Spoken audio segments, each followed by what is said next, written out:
الأسر تملك المخطوطات هي أسر علمية معلمة. العلمية المعلمة كانت لديها مخطوطات، كانت تستجلبها من شتى بقاع العالم أو تكتبها عندها محليا، هذا سواء. النتيجة أنه حصل كم هائل من المخطوطات.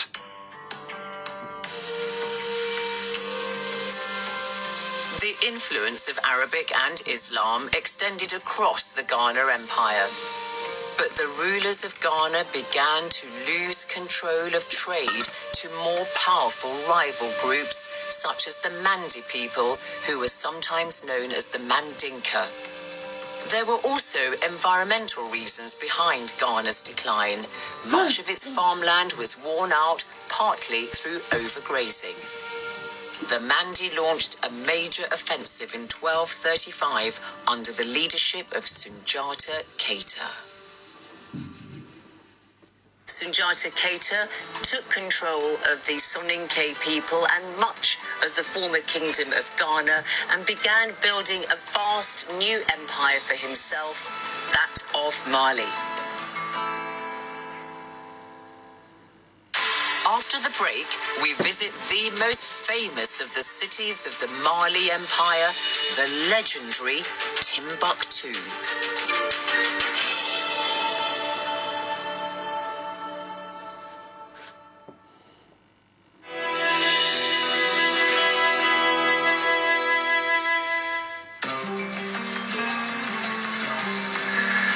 This is Bamako, the present-day capital of the country Mali.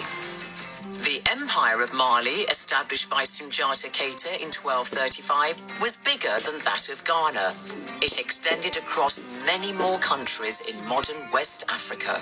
Sunjata Keita established his capital in Niani, on the border today between Mali and Guinea. He ruled the Mali Empire as a federation of kingdoms and chiefdoms, and significantly established social and political norms laid down in a landmark Charter of Rights in 1236. This formed the basis for how he would govern his subjects. These principles have become known as the Mandi Charter, which upheld the liberty, dignity and equality of all the citizens of Mali. Professor Kanate is one of the editors of UNESCO's General History of Africa and says we know what the Charter set out through oral history. Notamment le savoir-être et la question des normes. Vous avez parlé de la charte de Kouroukan-Fouka. C'est extrêmement important.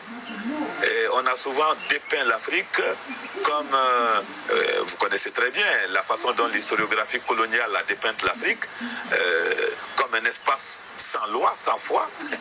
Mais en réalité, on s'aperçoit que ce qui était important et qui a permis la formation de ces grands ensembles, c'était des normes.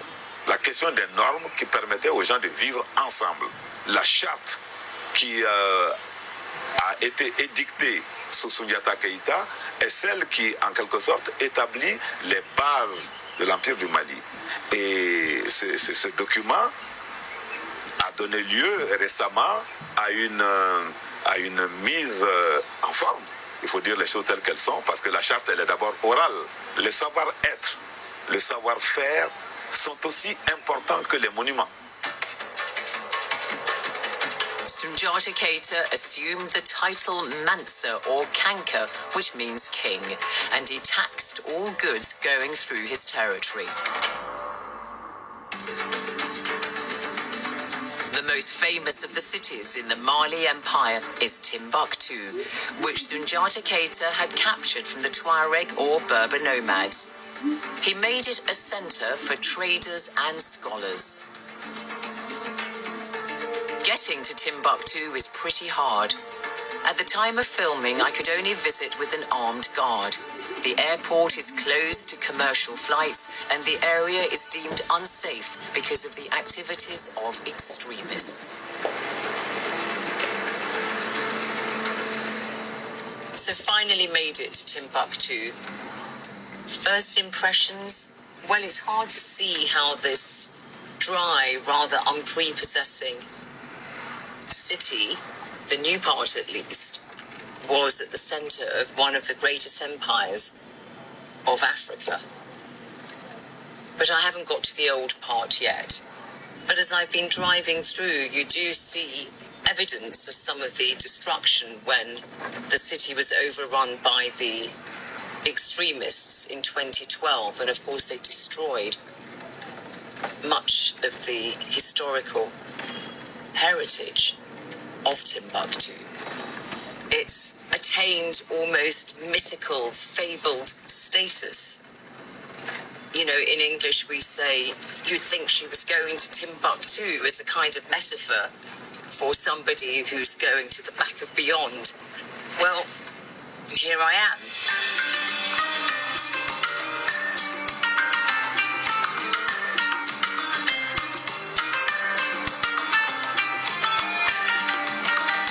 I meet up with Salim Oud El Haj, a culture and heritage expert born and bred in Timbuktu.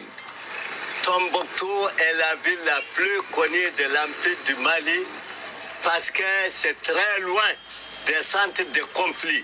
Tous ceux qui sont persécutés à cause de leur religion ou bien à cause des guerres intestines viennent se réfugier à Tombouctou. En plus, Tombouctou, c'est le commerce du sud et du nord.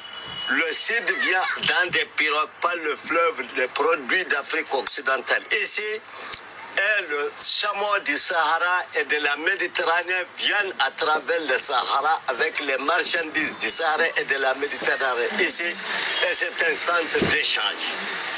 Ainsi, les gens deviennent très riches et ils ont créé des médersas pour écrire, pour faire des correspondances, pour faire des lettres. Et ces médecins se sont transformés à la longue en poursuivant les études par des universités.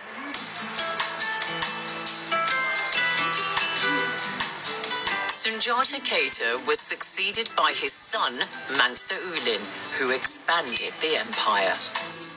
But the best known of Mali's rulers is Mansa Musa I, great-nephew of Sundiata Keita. He was so famous he was depicted in this map of the world by a Spanish cartographer in the 14th century. In 1324, Mansa Musa began a lavish pilgrimage to Mecca, reportedly with a very large entourage of 60,000 porters and 500 servants decked in gold, each carrying a golden staff. En route, he stopped in Cairo. He was received with great reverence by the ruler of Egypt. This is a description of Mansa Musa by an Arab scholar and writer Al-Makrizi from the 14th century. He was a young man with a brown skin, a pleasant face, and a good figure. His gifts amazed the eye with their beauty and splendor. Et la légende dit, quand il est arrivé à Tombouctou avec sa caravane de chameaux, la tête est à Tombouctou alors que ce n'est pas fini de sortir de Niani, la capitale du Mali.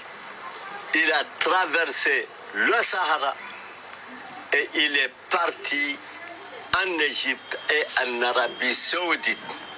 Il a distribué tellement d'or, beaucoup d'or, de telle sorte que le coût de l'or a chuté. Et il est devenu légendaire.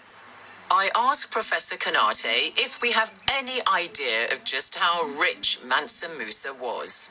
Some accounts hold that he was carrying as much as 150 kilograms of gold, and that if you take his wealth in total, by today's value, he could be worth as much as $400 billion, which would make him the richest individual in history, period.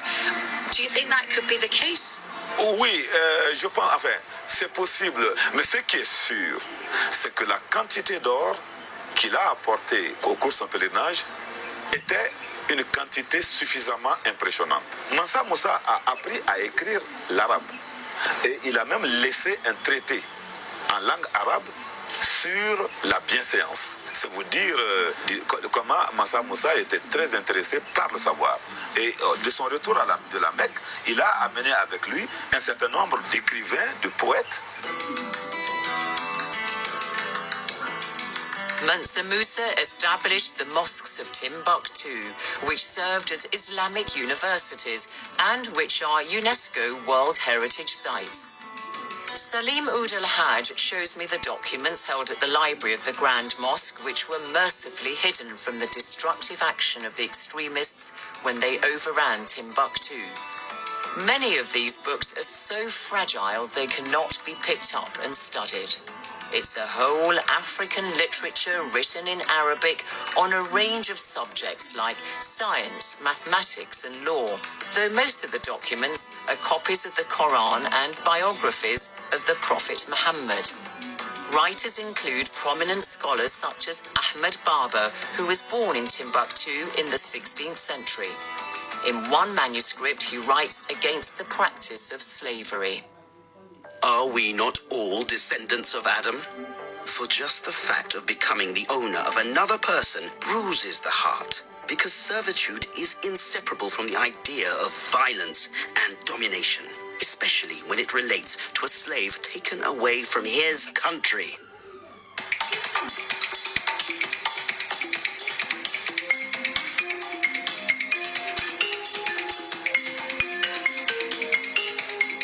As well as Timbuktu, there were other big centres of learning and commerce in the Mali Empire, like Djenné in northern Mali, which is a long car journey from Bamako, followed by a ferry crossing over the Niger River, and again, I need a heavily armed guard. Unlike Timbuktu and its faded splendour, Djenné still retains much of the hurly-burly of everyday life.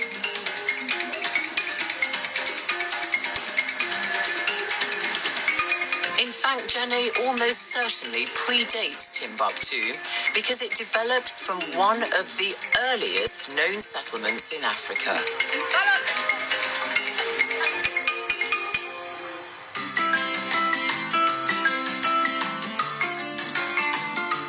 There's archaeological evidence that the settlement around Djenné was occupied from about 300 years before the Common Era. And that is because archaeological discoveries have been made here at the nearby site of Djenné Djeno. Iron tools and jewellery have been found here, suggesting that this was once an iron-making area. And the archaeological remains would show that this is one of the oldest towns in West Africa. But it seems that Djenné Djeno was gradually abandoned from about the 8th century as people moved to Djenné.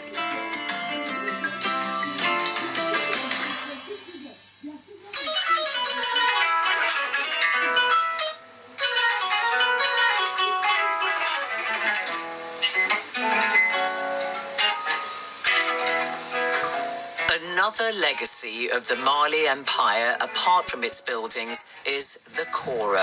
Its sounds are enjoyed by many music lovers. It was invented by the Mandi people at least 3 centuries ago. Siddiqui is the son of the world-renowned kora player Toumani, and he performs under his father's watchful eye. Toumani is not just a musician, he's also a griot, the term used to describe a person who passes down oral history and traditions from one generation to the next. I'm a Jali, I'm a griot people. You have to be born in griot, but you cannot become a griot. The griot people, they just keep the history going. And you know, music is one of the best way to communicate. For communication, the music is there to help us to do this griot job. So the kora is essentially the instrument of the Mali Empire. Yeah. Never happened before, never seen that before, and you cannot find that. If you see the kora in Sydney or you find the kora in London, ask him where those instruments come from. It will tell you usually one of the country of Manding Empire. But after the death of Mansa Musa II in 1387, the Mali Empire started losing power because of a succession of weak rulers, short reigns, and dynastic rivalries. Timbuktu was captured by the Tuareg nomads in 1433 and Mali was an empire no more.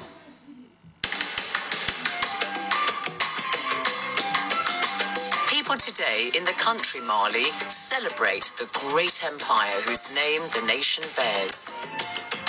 This is an art centre in Bamako where one young man tells me the ancient cities of Timbuktu and Djenné give him much inspiration. Moi, j'ai essayé d'imaginer un peu cette ville qui est un endroit aussi qui est magnifique par son architecture. Donc, c'est quelque chose qui fait partie de la culture, du patrimoine culturel, quoi.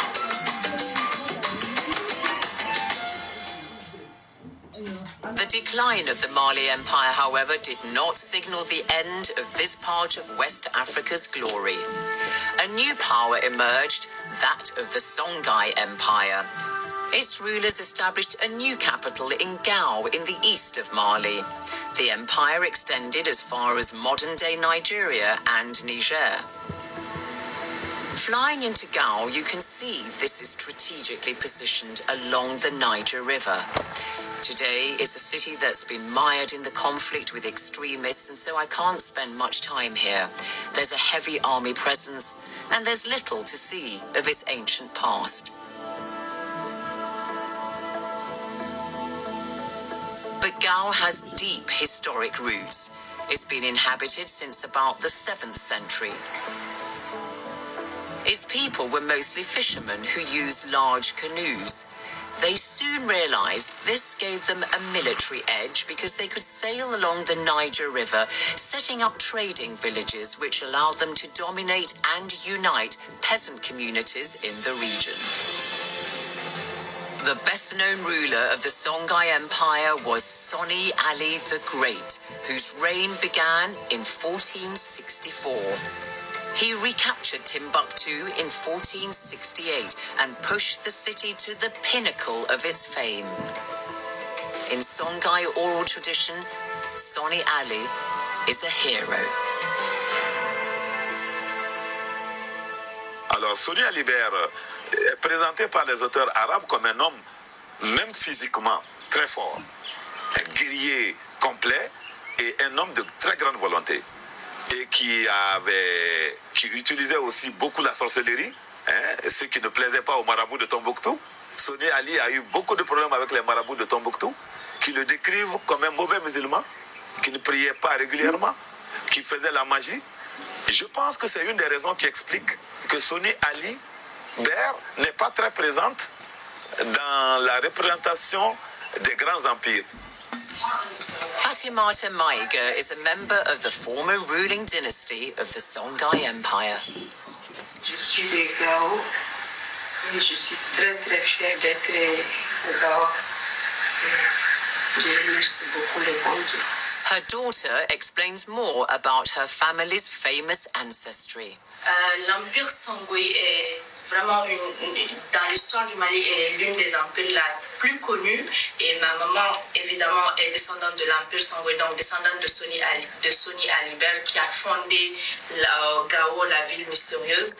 Et nous sommes vraiment fiers, la population de Gao est vraiment fière d'appartenir à l'histoire du Mali, d'appartenir à l'histoire de Soni Alibert et surtout d'être descendant de ce grand homme qui est une référence dans l'histoire de Gao et dans l'histoire du monde en général. However, Soni Ali is not the only famous figure associated with the Songhai Empire. I make my way before the light fails to the main historic attraction of Gao, the tomb of Muhammad Touré, an army commander. After the death of Soni Ali, his successor was ousted by one of his generals, Muhammad Touré, who established the Askir dynasty. He consolidated the empire and extended its territory. And this mud tomb behind me is that of the Askir dynasty, and it was built in 1495. And it's a testament to the power and riches of the Songhai Empire. And you can see that the mud tomb has wooden spikes sticking out of it, and it's also got a moss on the site and a cemetery. You can see some of the tombstones, and it's beautifully preserved. Under Muhammad Toure's Askir dynasty, the Songhai Empire grew ever more rich and powerful. Timbuktu basked in its glory. But Toure was deposed by his son as he grew older, triggering a gradual decline in the empire. Drought, disease, civil war and invasion meant that by 1591, the Songhai Empire had collapsed. It was broken up into independent kingdoms.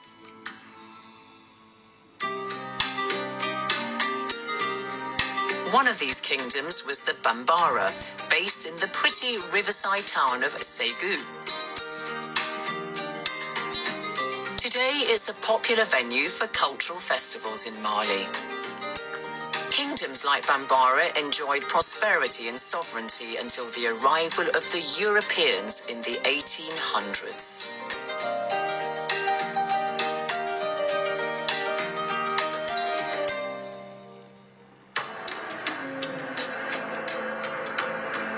What the period covered in this episode tells us is that Africa made a huge mark on the world through trans-Sahara trade. It also displayed the whole range of political formations, from clans to kingdoms to empires, which demonstrate a history of tremendous richness. Some academics state that it was the Arab and Muslim influence that brought sub-Saharan Africa out of isolation and linked it with the rest of the world. But as UNESCO's General History of Africa tells us, Africans never lived in isolation. Its peoples were constantly on the move. Plus, the volume of trans-Saharan trade meant that there were deep relations between the north and south of the Sahara. I end in Bamako, the capital of Mali, with superstar husband and wife Amadou and Mariam, whose most famous composition, Je pense à toi, provides the theme music for this series. They decided to release it in French to broaden its international appeal. Oui, la chanson Je pense à toi, ça concerne partout, ça concerne pour tout le monde. Ça parle pas que l'Afrique, parce que ça parle de l'amour. L'amour, tout le monde est concerné. Ça parle de l'amour de nous d'abord, après, ça concerne tout le monde. Tout le monde se retrouve dedans, quoi. Notre chanson, ou bien nos chansons d'une manière générale, ça a été une ouverture pour la musique africaine. Parce que nous, on a su mettre la dose entre la musique africaine et la musique universelle. Donc c'est ce côté-là que les gens ont choisi les morceaux, parce que chaque fois que nous jouons, les Africains, les Américains, les Européens, tout le monde se retrouve dedans. C'est pour cela. Well, perhaps I could ask you both if you would be so kind as to perform Je pense à toi for us now. Thank you.